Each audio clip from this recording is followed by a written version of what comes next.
I absolutely see my photos as having a story. And I see that when I take pictures of people, and I've seen it when family gets together.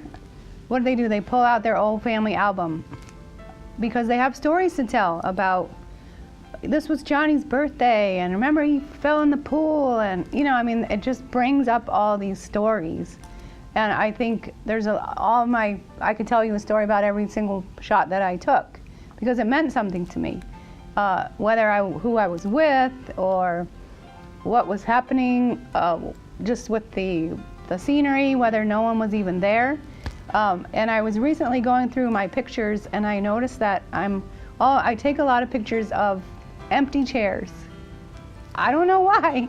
I take pictures of empty chairs, empty boats, and so even that brings about a story. Even though there's nothing there, it kind of conjures up a story in my own head. I have a picture of a bistro table and 2 chairs. They're empty, overlooking a vineyard.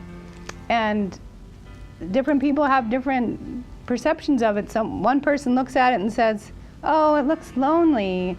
And someone else looks at it and says, "Oh, it looks so inviting, like I want to bring my friends and sit out there and look at that beautiful view." And someone purchased it from a winery tasting room because they were wine tasting with a friend and she loved it, and she bought it for her friend in Ohio that was out here. So there's like stories and it means something to somebody, and I think every photo does tell a story. I had some formal training at the local community college.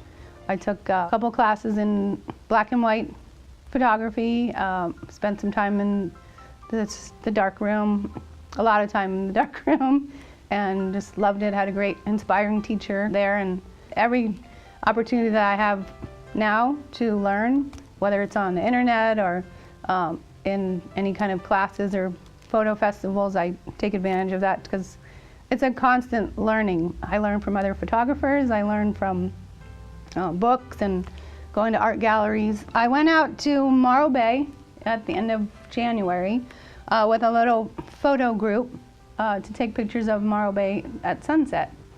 And it was the most amazing sunset I've seen. And the colors were just changing right before our eyes. And so I shot this one and a group of other shots. They were just bursting with color. And the very next day, we learned that Jack LaLanne, who lived in Morro Bay for years, passed away that day. So this was Jack LaLanne's last sunset on the Central Coast, and it was kind of special. My favorite photograph that I have taken, I would say, is this one. I really love the texture and the colors, the difference between the deadish leaf and the vibrant, plump grapes that are just ready to burst. And actually this whole series that I took in Paso Robles, I was crawling through the vineyards that was right off the road there and just trying to find the right spot and the right way that the light was shining through the leaves, and I got some amazing shots from that series, and that's my favorite.